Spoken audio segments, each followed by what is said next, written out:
Growing up in the UK in the mid-20th century, you might think most of Scotland looked like this. Drug abuse, bad dental hygiene, and...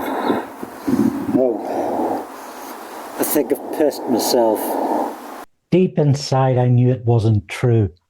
I practically learned to read through my grandparents getting in the Sunday Post. With Dudley Watkins of Bruins and Ur Woolley, beyond the rhyming, these were poetry in comics form. Scott's comics publishers are to thank for sparking a lifelong love of that media too, as well as producing the world's most cutting-edge creatives. Scotland also gave us our most creative properties. In this age of advanced communication, the government of England wants to insist Scotland isn't ahead of the rest of the UK in free education, broad education, free nurseries, healthcare, high-level equality, affordable housing, lower crime rates. Sure, the accent is incomprehensible, but the people are friendly, as I found out on my recent visit, highlighted elsewhere on this channel. I got to take in a number of the country's natural beauty spots and rich historical monuments. This show's all about fucking Scotland. Over the course of the next hour, we're going to look at how Scotland is depicted by the BBC externally, as well as how it punches its way out of that Westminster-led narrative. Welcome to Screencleaner, eh?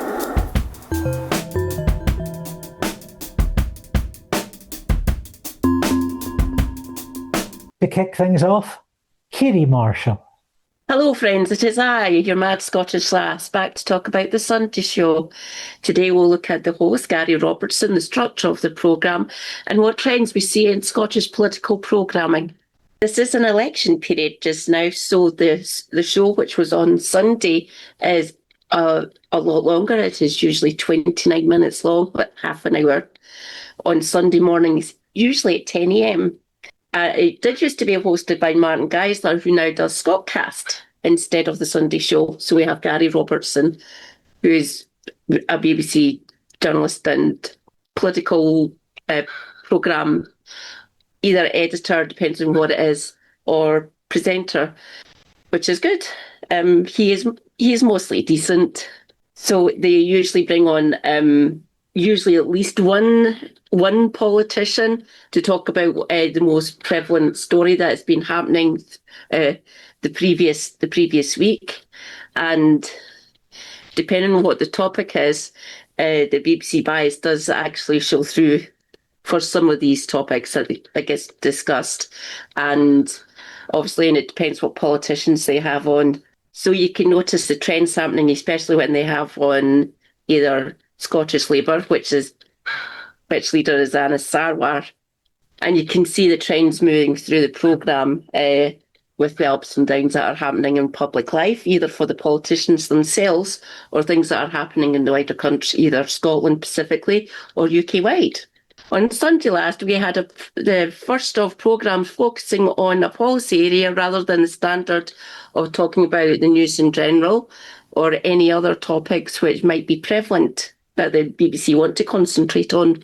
The focus of Sunday's one was health and social care, which usually was a very talked about topic over the last sort of year or so on the Sun show through Scottish politics, and to a latter extent political programming wide here in the UK. Whether it be for ill or not, the BBC have been kind of decent, kind of not, in talking about this topic. Other areas which are also talked about is like the NHS specifically up here, because apparently the SNP have fluffed it. Citation needed on that one.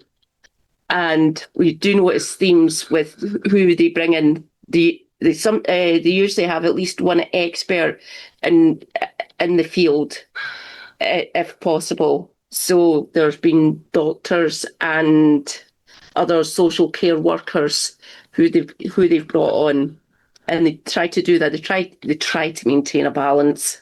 in a programme where they actually bring on politicians, maintaining that balance does prove tricky, oddly enough.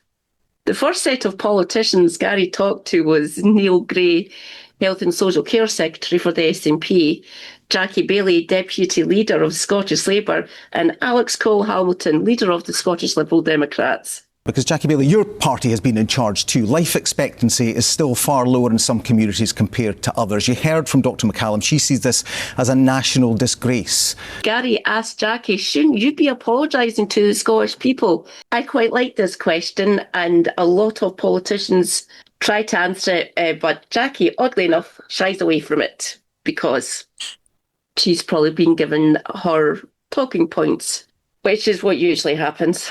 800,000 people on waiting lists, many of them in pain. And I know the number that Jackie Baillie used in regard to the waiting lists, incorrect. Not incorrect, disingenuous use of that number. I would have hoped that the BBC would have pushed back against this. It is rather easy to debunk the way that she framed it. Because at one point in my life, I was on 5 separate waiting lists for things, and they were treating me as 5 different people for the sake of that number, which is wrong. They do it differently down in England. The way we collate our data up here in Scotland is there's the list for each thing that a patient can get sent to. So, no. Naughty Jackie, do not do that. And she's not the only one, oddly enough. We can see these trends happening through different topics, especially where things are not a devolved matter, especially with Labour now in government. They've been bringing it more now, especially in the lead up to this election happening. Jackie saying that care workers deserve £15 an hour, also knowing full well that the national living wage is a reserved matter in regard. So anyone that is employed by the Scottish Executive, so the Scottish Government, they get the living wage. That's the Living Wage Foundation wage. But the national, it's the minimum wage. That's a reserve MAR. That would need to be Rachel Reeves down in the Treasury that would increase that. So, no. Again, they could have pushed back on that, Jackie Baillie. It would be good of them to do that. It either escapes the BBC's look, or they're doing it in pursuit of other means, if you get my drift. Depending on who they bring on to the Sunday show, you can notice very definite trends moving through Scottish politics and political programming, especially north of the border. The level of arrogance that Scottish Labour show to the Scottish people and to to Holyrood is quite astounding to me, really. Care. So, of course, I'm happy to work across parties when the SNPs return to government. So, Gary, no. You seem sceptical, Jackie Baillie. well, I am. That little scoff. Oh, really? Check yourself, Jackie. It's rather disgusting seeing you be like this. There were sections on Sunday's programme where they talk to social kids, so there was one based in Drumchapel, and Gary went to talk to a GP in her practice, and she explained what it was like out here, trying to reduce the lists and help patients and things like that. And they went to Drumchapel, which is one of the most deprived areas in Glasgow, and showing what it's like if this lifeline wasn't there for residents in that area. They'd be stuck in their homes, either just watching the telly with hardly any visitors. So being able to go out and help with see people socialise is a great thing. So in the fifth and final clip, we see Gary Robinson basically firing across the bows of the Scottish Tory party. Is some of that down to austerity from the Westminster government when the Tories were in power? Every year of the last Conservative government saw record levels of... Shouldn't you be apologising for austerity, Miles? Because it has made social care a lot more difficult because of the austerity that your party down in Westminster pursued.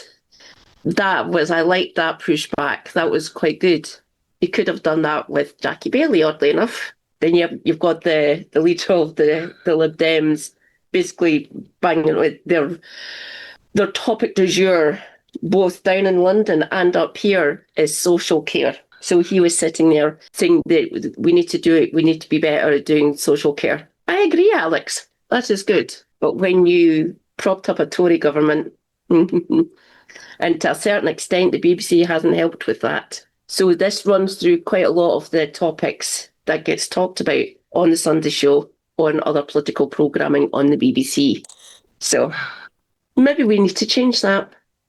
Born in 1967, Sunday show host Gary Robertson worked for the BBC Scotland as a producer for 4 years in the early 90s, before going freelance journalist for the World Service and GMTV while presenting for Radio 5 Live. He rejoined BBC Scotland in 1999, presenting Good Morning Scotland, Politics Scotland, Newsnight Scotland and Sunday Politics Scotland. From 2000 to 2018, he was director of Radio Broadcasting Company, GJR Broadcasting Limited, until its voluntary liquidation to escape their debts. He was also director of GRT Property Development Limited from 2013 to 2023. On the board were chartered accountants Robertson Craig, also on the board of GJR Broadcasting. As with the BBC's Politics Live show, there's a minimal end credits given and the programme editor rather than producer, who is never consistent, rather rotating. The editors are based in the Greater Glasgow area, and looking through their CVs, it seems they're very much fulfilling the roles of producers. Award-winning Jonathan Rippon is a long-serving producer-director who came into BBC Scotland about the same time as Daniel Maxwell and Nikolai Genshev, of whom we'll be hearing more in a bit. His track record is the same politics news ticket, including biased coverage of the independence referendum. If Rippon's LinkedIn entries are to be believed, in January 2001 he was responsible for the entire content of 2 Newsnight Scotland programmes every week, including live gallery studio production and running a team of correspondents, APs, researchers, editors and cameramen. There's no data on what he did before that. The Sunday show seems to be his baby, involved in the creation, acting as a launch producer. He's also been in charge of coverage for the televised visits by royals to Scotland. Preeti Prasad worked her way up from being a runner for the 2003 MTV Music Awards in Edinburgh. Well, you can only go up from there. She interned with the BBC in production before getting contracts first as a researcher for TV, then as a broadcast assistant at BBC Radio Scotland News, ostensibly a role akin to a project manager, like much producer work is: research, guest coordination, technical support. Prasad would focus on radio production for the corporation with outside broadcasts, managing travel, venues and guests over 4 years, also encouraging public participation. Have you not liked and commented yet, you buggers? Come on, pause this, do your bit. Prasad would also ensure each debate reflected the issues that mattered most in that area. What do you mean you've heard that line before? Prasad has been a BBC News senior broadcast journalist for 12 years, on site in Glasgow, leading political coverage on the Sunday show. High-impact interviews, clear analysis, complex issues accessible. If you thought Gary Robertson was doing that, consider that's the producer's claim. Editor Cool Kid Matthew Cox, look at that smug lounger. Graduated with a BA in journalism in 2011, and it seems to be the case he's had his nose to the grindstone since. Initially as an assistant producer at Share Radio, Talk Radio and LBC, He moved in with the Beeb as a freelance journalist in 2017, first in Essex, then to Glasgow, where he appears to have settled since. Quite quickly he landed in current affairs and the political flagship programmes Sunday Politics, First Minister's Questions and Politics Live. He's also assistant-produced Newsnight and investigative documentaries. His radio experience is being put to good use producing BBC Scotland's Podlitical podcast for almost 7 years. In most professions, an editor will cut the copy, prune the text, or move it around. In audio-video, mix up the tracks. With these roles, I'd wager they include none of those things. Maybe managing the tech boards on what they should do. Daniel Maxwell is consistently credited as editor, more likely as project manager, producer, supreme grand poobah. He was also credited as commissioning editor on the Debate Night Scottish Leaders Special, as well as the Independent Specials. He's also Question Time's executive editor for BBC Scotland, particularly politics. It's a role he's held for almost 25 years, making him one of the most powerful people behind the scenes. But who is he? Who is Daniel Maxwell? I took a deep dive on Question Time in Series 1. Maxwell was infuriating. A near invisible digital footprint. He put his head above the parapet once. Early 2019, SNP Deputy Keith Brown calls Debate Night out for its pro-unionist bias. Said the audience selection for DN and QT could have been written on the back of a fag packet. Well, Maxwell directly addressed readers of The National. To dispel some myths, he said. Tried to make out like it was David Simon with palaver about cross-community representation. Except Maxwell had been playing the anti-independence tune 20 years at that point. I wasn't inclined to believe him. Around then, he gave a testimonial to Andy Halley. Halley's outfit, Images of Light, was a big mover in Maxwell's politics racket. But I got nothing new. And that's where the trail ran cold. Until I had a stroke of luck.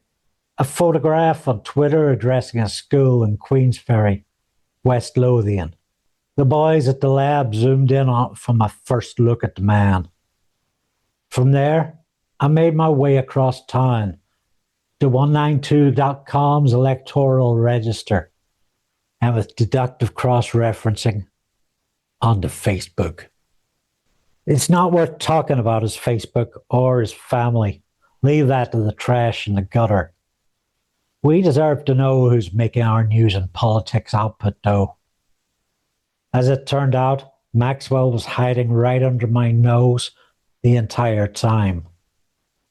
Originally 15 miles from me, from Lisburn, between counties Antrim and Down, he attended St Malachy's College, Belfast, a Catholic diocesan college, class of 89, puts his birth date around 1970, 72.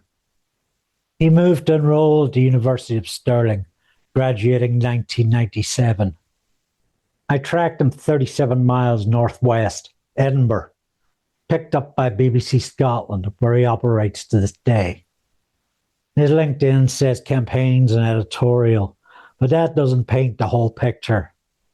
Maxwell's real footprint, his DNA, is all over BBC News and Politics. Hidden in plain sight. You have to be careful with these searches.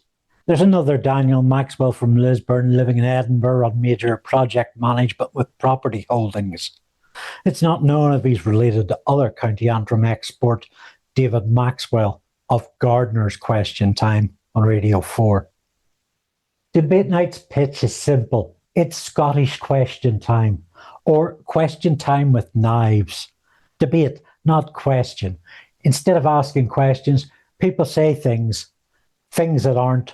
Which is worse, the Chinese or the blacks? They're more likely to say things like, Is including Reform, Labour and Tory guests bias run mad, as none of these parties have a hope in Scotland? I was fortunate enough to get in touch with Scottish political activist Bryce Goodall.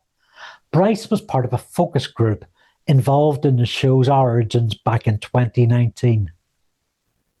So, Bryce, you were part of a focus group assembled as part of the development of BBC Scotland debate night. Could you tell us a little bit about how long ago this was, what sort of size of focus group, and the purpose of it? I was attracted to an invitation by BBC Scotland, who were running basically a pilot of a brand new format of show similar to BBC Question Time, made and around for people in Scotland. So I applied to that process, and I was then invited on by Mentor Media and Full House Audience, who basically are the producing companies who work on behalf of BBC Scotland, to go and take part with BBC Debate Night. That was a good number of years ago. I was like, wow, this is something that's going to be quite trailblazing and quite innovative for Scotland, because we never really got a see in quite a lot with the status quo format of BBC Question Time. I was told I had to go to Edinburgh Napier University's Craig Lockhart campus, based in the central part of Edinburgh, and it was going to be an all night long event. So basically, I arrived around about, I think it was 4 or 5 o'clock in the evening time, and basically the format was that there would be a group of people. There would be a group of presenters, which we did not know who these people were until basically a few days before it happened, and there was going to be a panel, which was going to be like a similar format to what you see today. We were basically taken into a holding room. So because I'm neurodivergent, I got some extra support. I got a chaperone, and I could have my own space, which was really, really good, and they helped and supported that. I went into the main room, the main lecture theatre, and then we were then brought in, and the first presenter came in. And then we did, I think it was about half an hour format of like questions and answers. And basically what we were trying to aim towards is like, how can we deal with more like hostile style of questions, more mediocre ones and much more tame ones, and see how the presenter really like changes tack and how do we handle that, and also handle like speaking to the panel. Then once that had finished, we were then the show was then reset. So basically we had the introduction music again, and then the next presenter came in and did exactly the same. After all that, I think it was half an hour actually. I think it might have been an hour, but I would say definitely it was between half an hour to 45 minutes. It was only when they were basically told to like wrap up. That particular presenter was told to wrap up when he heard it in their ear. And then we were taken out after two presenters were like screened. And then we were taken out and we were given our dinner there, which was nice. And yeah, we had a fantastic experience with doing that. And then we came back in to do the next 2 other presenters. And then after that, then we went, and we then went our own way back home, and I made some great friends through that experience as well. and it was a really, really good experience to be part of. Host Stephen Jardine in his early years worked in local radio Tay and television STV, a correspondent for GMTV in the 90s and presenting in studio. He returned to local radio Tay, chalking up 10 years. Jardine founded Taste Communications, representing the hospitality industry and consumables brands in the media. In 2015, he came to the BBC as a broadcaster and journalist, presenting mornings on Radio Scotland and Debate Night from 2019. He writes for The Scotsman and The Times, is involved with a conservation charity. Jardine also sits on the chair of judges for the RTS Scotland Young Journalist Award, so rewarding new media workers, but by the same token, literally a gatekeeper. What the fuck's he laughing about? Funny, I never considered knitting an egg. Only in Scotland would the head of the charity The Big Issue look like a powerful gangster from a Guy Ritchie film. On Debate Night, they're not bothered about things like bad lighting or down in the mouths on cameras. There's badly constructed punning. Point of need. Okay, well, we've got a GP in the surgery, in the room, but we've also got a room full of patients. We're all patients at some point. People picking their nose and wiping it on their shoulders. That bobbing up and down thing that they do at the proms.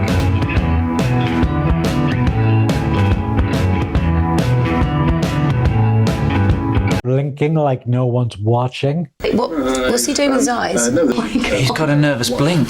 That's a mega blink. It's not just a blink. Don't blink.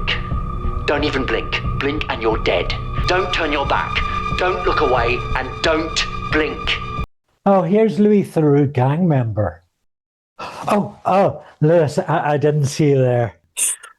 So I'm joined by Lewis Gault, SNP member and activist and future candidate.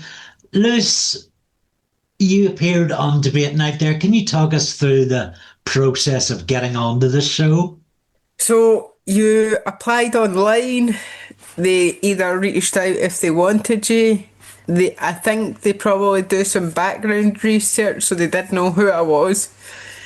But I don't know how well that came across, but then you get a phone call and they ask a bit about you, what you do, are you part of any political party, what's your active involvement in the political party, just things like that. So you've arrived at Ayr Town Hall, and how did they change that? So they had 2 vans outside, and that was the live recording equipment. They couldn't bring the live recording equipment in. As soon as you walked through the entrance to the town hall, you went up a flight of stairs, and then you went through a security check. It felt as if you were going through an airport, to be quite honest. One of the rooms had a waiting area, and they made you wait for about an hour so everyone could arrive, where there was teas, coffees. And when you went through to the live recording set they'd set up, they had about 4 or 5 cameras, one above the Debate Night set. So there was a screen that had all the logos on it, and above that was a camera. The left side of the audience, one in the middle, and one on the right side of the audience. So when you were getting asked questions, it came from the camera above the screen, or the banner that they'd put up. So when I attended these sort of things, there's usually a discount Butland's warm-up act, and typically a floor manager that comes out and makes sure that you all know how to clap like good walruses. So what tone did these production staff set? That it wasn't to be too serious, and that we were to shout at the politicians if we wanted to. I thought about shouting at them, but there was a politician there known as, her husband was known for doing a cash for access scheme in the local council. So her presence, I think, made people feel uneasy. I would call them the demolition dows because that's what the Cash for Access scheme was based around, supposedly. It's all alleged, it's not went all through yet. But there was a the station hotel, and that was getting demolished because the owner couldn't keep up the maintenance on it. So she was there, which was surprising. And questions submitted ahead of time, and you got yours on, talking about independent Scotland. Mm-hmm. And were you surprised that, I mean, was that what you put on your intent to ask, or that just... No, my question wasn't selected. I just put my hand up and I let rip. Young man just down on the front row here as well. On you go. If you want to improve services, you have to... The unionist parties have to stop the obstruction. An independent referendum won't happen. For Scotland to have more funding in its National Health Service, it has to have the full levers of independence to give it the financial boom to give the NHS. We can't just have more money from Westminster. It's no life living off handouts. We don't want it for kids. We don't want it for anyone else. We should be an independent sovereign state with the financial levers to give our NHS the funding it needs. Carol Mockin. It all became very uncomfortable for about 2 or 3 seconds. I think and it then is they just a knee-jerk reaction. Moved I've been in the Scottish Parliament now for 5 years. I mean, looking back at the programme that got aired, were you, and the programme has typically been aired, were you surprised that part was included, or was it just how your audio came across that they couldn't edit it out? Because the runtime is an hour and you've only got an hour on set, they can't really edit things out. So I could have said all manner of things and made all manner of people uncomfortable. I think they're glad that I didn't. I could have said a lot of other things that would have made them very uncomfortable. You told me before that the debate night recording is quite a fast turnaround. They've got like 2 hours to edit it before it goes on air. So the live screening it's said to be live, but it's not actually live. So you have an hour to record it, and then they have another hour to edit it, and then it goes out at 9 p.m. Well, they did. It was a full professional setup, but it just seemed a lot of it was scripted. So they chose the questions, so you weren't really getting what people actually thought, just the questions they wanted people to hear. So how does one handle an incendiary device like Lewis, even with all the extra security features? Here's Bryce again on how the producers used his focus group to beef up Stephen Jardine's response times.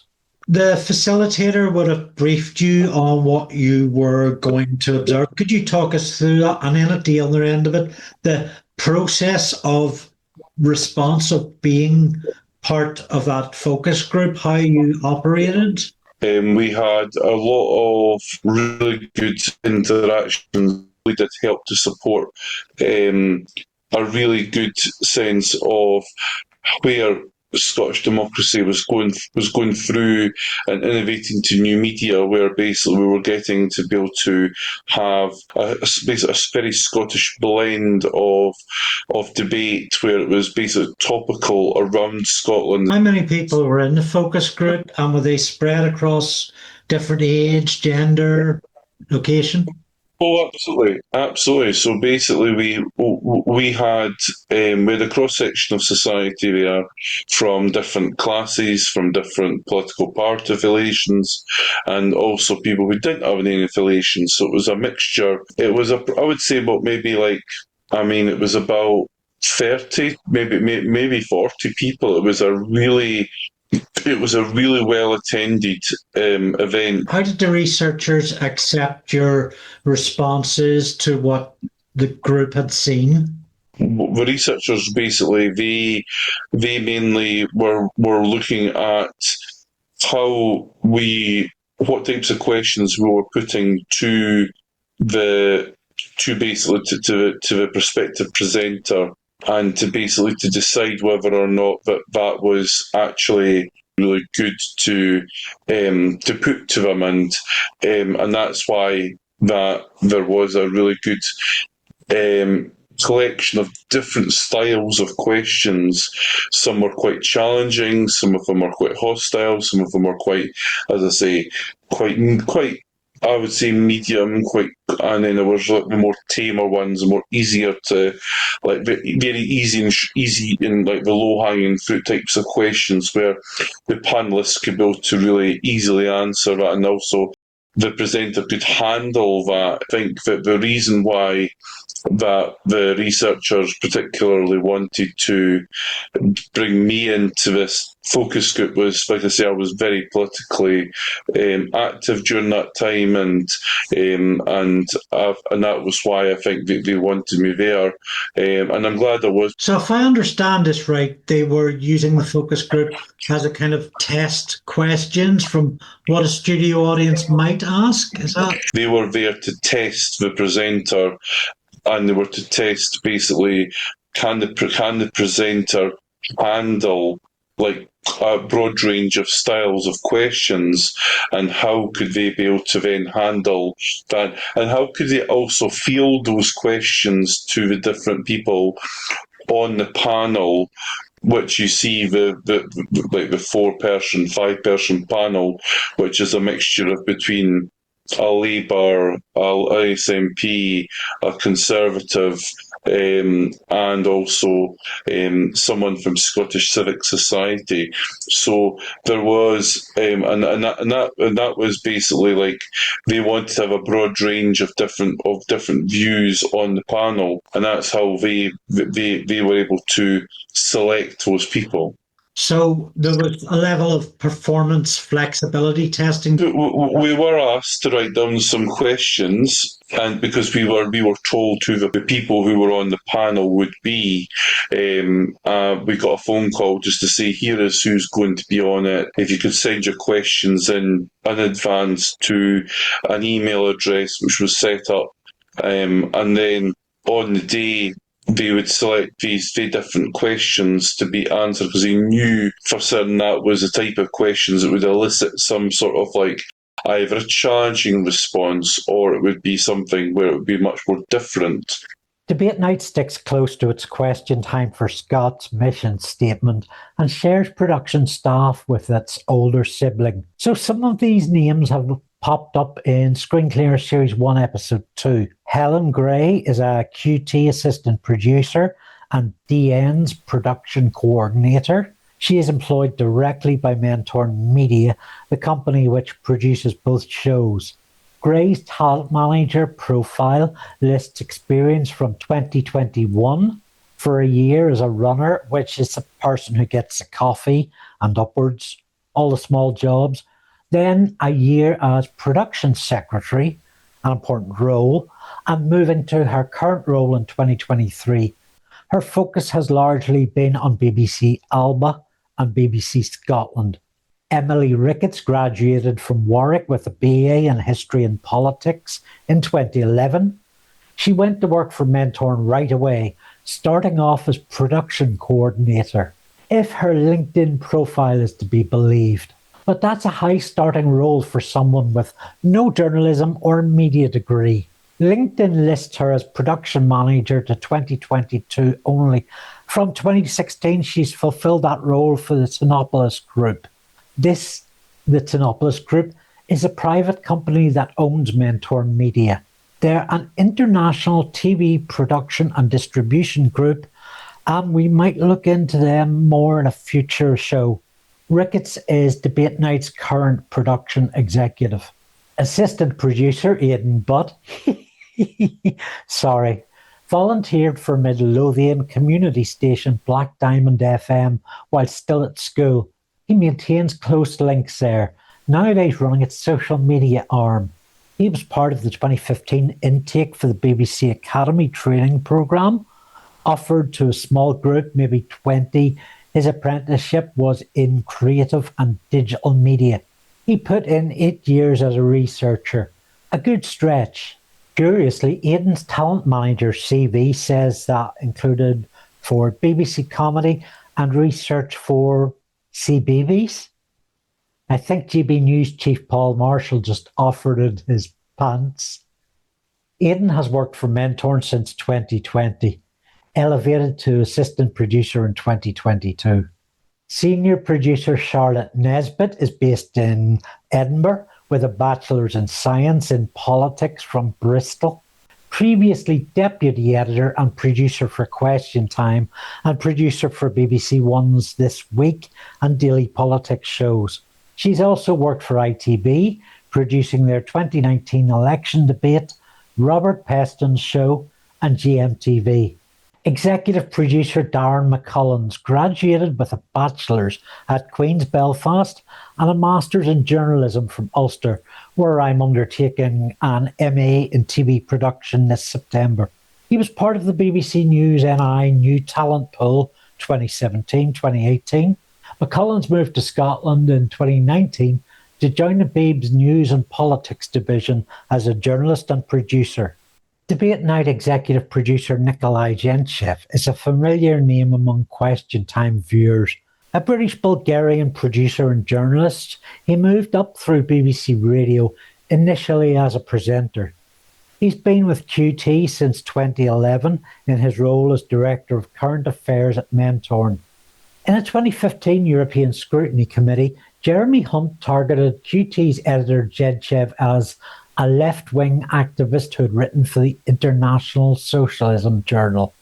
Gentchev is still on the air. Hunt is not. Though based in London, it's conceivable that Gentchev has been with Debate Night since its inception, given his closeness to other producers. The social media producer was Matthew Cox from The Sunday Show. Amanda McGlynn is credited as editor. McGlynn's CV is primarily work as a producer for Mentorn, the BBC, and Channels 4 and 5, going back 25 years. With so many producers on the show, I do wonder what they all do. Is it just many hands to protect the steering? Her name, placed at the end in a solo credit, suggests something more than editing, managerial, perhaps liaising between studio team, guests and audiences, evolving the questions that are asked.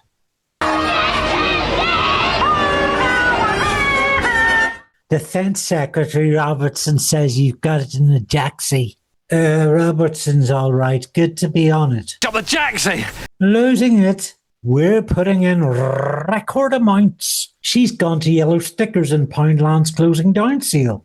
This is not a painting of budgeting. Pull out the arrows. Got the jacksie! Not the arrows. I did all the maths. I remember previously on. They remember a cliffhanger too far. Oh, he loves to gaslight me. Robertson's juice. We are Gene Roddenberry's utopian dream. Actual joke I insert here. I also have a topical political joke like the Seinfeld. Here is boom. What the hell's she on about? Care not guns? Shagos, Shagos, Shagos. Chancellor, Chancellor, chant with me. Shagos, Chagos, Chagos, Robert and me, we are in love.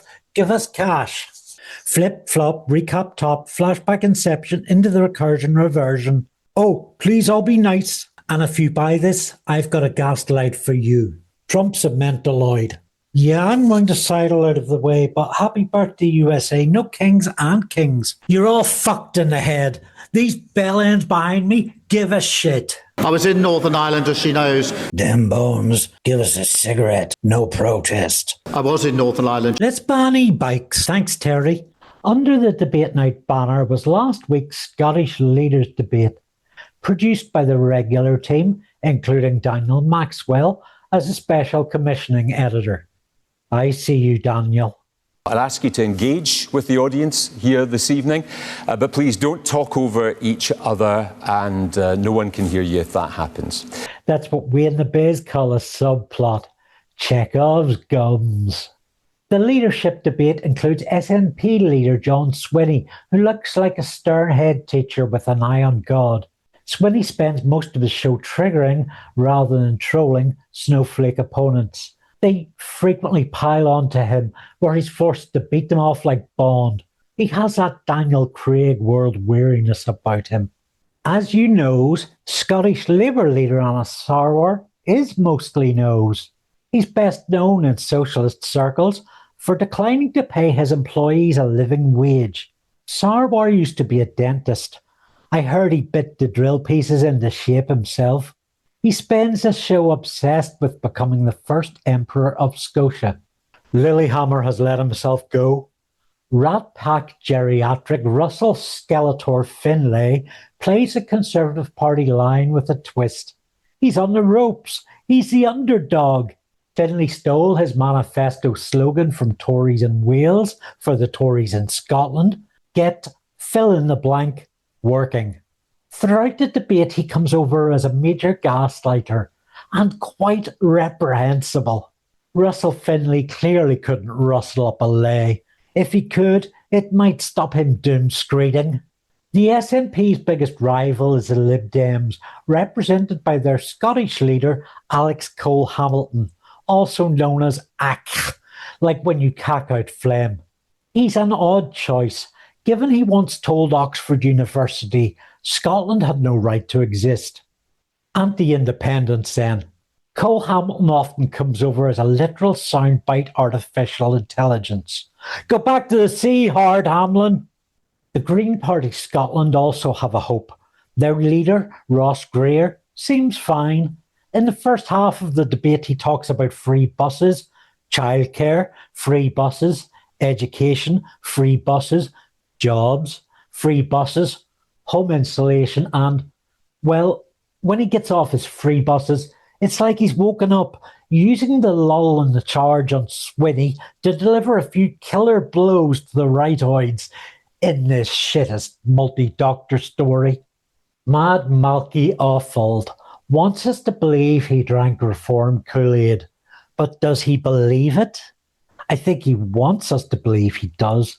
Like any grifter, he has to know how to act, and Offord wants to be a character despite having none. Reform's private equity careerist and corporate financier in mergers and acquisitions clearly doesn't have hope, and this showing represents it. Offord was recently in the news for homophobic comments made in 2018 about the death of George Michael that were also racist and deeply hurtful to Michael's grieving partner.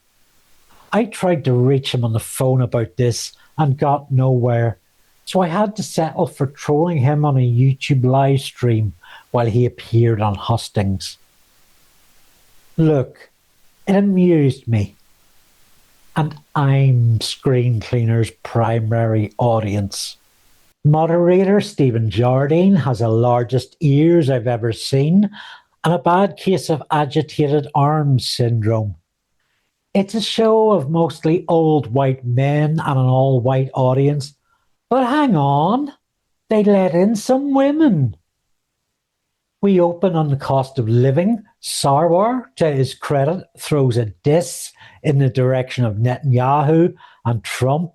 That there's a global emergency caused by the illegal actions of Benjamin Netanyahu and Donald Trump. Surely starting the countdown running on his political career, short of some sudden removal of dictators from power.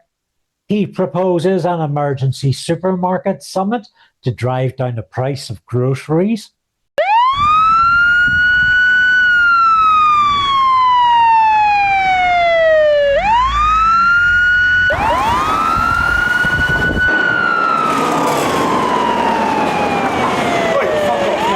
As well as a breakfast club, which Scotland already has.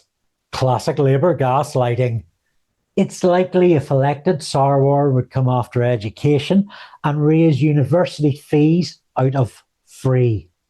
By the second question, on energy, the pile-on Swinney is already in full force. Russell Finlay seems to think he's the next Malcolm Offord, the Timu Malcolm Offord, and the pair of them are arguing who can be the best racist. Honestly, they're like rats in a sack. Offord talks shite about America. We need to get our North Sea gas pumping again. Sarwar interrupts Swinney repeatedly. In undermining national security. Labour 2026 is Tory, and like most Tories, misogynist. As evidenced by the violent beating, Sarwar is giving the female signer. A question on renewables sees Greer v Finlay over climate science denial. Do you accept climate science? And you're losing people because people don't have faith. I think that was a dig at Offord. Offord trumpets some of Reform's alarm clock Britain cobblers. It's so bad that it falls to Finlay to tell him he's talking shite. An investment in all of you. It's an investment, those of you who are told right now that you've got the broadest shoulders. You have to pay more. Your numbers don't add up. But what you need to do is right now you're shrugging your shoulders and saying, why would I bother? Why would I bother expanding my company? Why would I bother? Run your business. They urged you to get serious with your figures, Malcolm. You can find 3% of a 72 billion. It's an investment, and we'll get that back many times. Russell Truss on steroids. Russell Finlay. Well, there is Finlay v Farage and Offord. Credible and costed plan, unlike what Nigel Farage and Lord Offord are proposing here. A slip, he didn't mean to say Farage, as if Offord is a cookie-cut clone. Oh, the very idea of it. Massive irony answering a question on long waits in healthcare. Because there's so many interruptions in this, they've had to get a second signer in. Rumour was Anna Sarwar had the first one chained up in a basement somewhere. I will hand back the NHS to the people it truly belongs to, not incompetent SNP ministers or managers, but back to the doctors, the nurses and the patients. No, Anna's just said he would hand control of the NHS to the nurses. You're all misjudging his Marxist ambitions. There would be a frontline fist first. Was that another dig at Malcolm Offord? And while Greer's talking travel sickness data, presumably linked to free buses, it looks like Offord's trying to take a shit. I think he wants people to see him as Waldorf or the bald eagle from The Muppet Show. Offord wants to be a star in the same way as Alan Sugar or Donald Trump. One fears what skeletons are in his closet. Scott Murdoch. Scott, good evening. Good evening. With uncontrolled immigration leading... Oh, bring out the gimp of the immigrant fetishist. In the last 4 years, we've had a huge increase, a Boris wave of 4.8 million. You were in that government. Of low-skilled. You were in that government. I was not. I was in the Scotland office and in That's the government. You were in that government. And you gave the Tory party 200 grand and they put you in the House of Lords. And as usual, these criminal idiots fail to mention that if you're seeking asylum, that is a legal process, you dumb forking brickhead. By the final third, the pile-on has moved from Swinney to Offord. He's asked about the resurrection of Farage's anti-Semitic inflammatory billboard. He has an absolute chancer. When it's pointed out to him asylum seekers have no recourse to public money, he ducks out of questions on their right to work. Our own You can cut out the dog whistles, we need Malcolm. to help. He spent so much obsession over asylum seekers, you'd think he'd have understood that. Even with Sarwar's getting a pop in. The same guy that was the cheerleader for Margaret Thatcher. He was an advisor to Ian Duncan Smith. He served in the governments of Boris Johnson and Liz Truss, and now he wants to pretend he's the great champion of working class communities. The illegal invasion of Iran that could lead to millions of displaced people. The illegal invasion of Iran that could lead to millions of displaced people now come out and say that we've got too many asylum seekers. For someone who thinks we've got too many asylum seekers, you sure love creating more of them. You have already embarrassed me by getting pwned. But what this election has to be about right now is how we bring our country together. Aye, together against you. Oh, red-haired BSL is back. I hope she's okay. Ah, maybe she's not. Let him answer the point. Let him answer the question. Democracy is May the 7th. Oh, clip that. My opinions on Scottish independence are private because largely I feel Scotland's future is Scotland's own forking business. Still, I can't help noticing the unionists avoid answering questions where independents tend to answer them. Following the show, a few fact checks on claims appeared, including by the BBC themselves. Remarks made by Swinney on energy bills, Finlay on 1,000 North Sea jobs per month lost, Sarwar and treatment waits, Offord on asylum, Alex Cole-Hamilton on NHS waiting lists, and Ross Greer on social care vacancies. Funny how each politician was only brought up on one issue each. Fair and unbiased. Of course, the BBC are far from the only racket in town. Channel 4 has hosted TV hustings, giving viewers a look at this English state-led racket. There are, of course, independent, authentic Scottish media voices. And here's one of them, David McGuinness, to tell us all about another. Hello, Screencleaner audience. I don't want to mess about. Andy's only given me 4 minutes to explain the national newspaper of Scotland to you. Now, people in Northern Ireland and England won't be aware of this publication. It's a Scottish-specific publication. Now, the National is a daily tabloid newspaper launched in Scotland in November 24th, 2014, as a direct response to the 2014 independence referendum. In Scotland at the time, all of the newspapers, the traditional ones here in Scotland, like the Scotsman and the Herald, they were pro-union papers. And the red tops here in Scotland were all pro-union papers too. So in response to that, NewsQuest, which owns the Daily Herald, which has been going since 1789, and they decided, in response to the fact that there was no pro-independence publications in Scotland, that they would launch a pro-independence specific paper. It's called the National Newspaper. It was launched, as I say, on the 24th of November 2014 by NewsQuest International, who own numerous newspapers.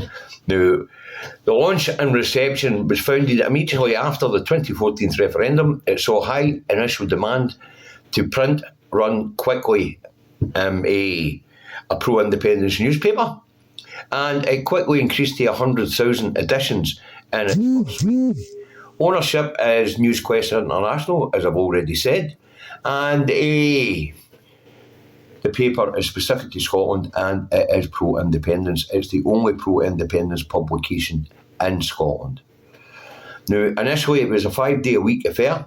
Now it's got a Saturday and a Sunday edition to go with it. And it is just pro-independence.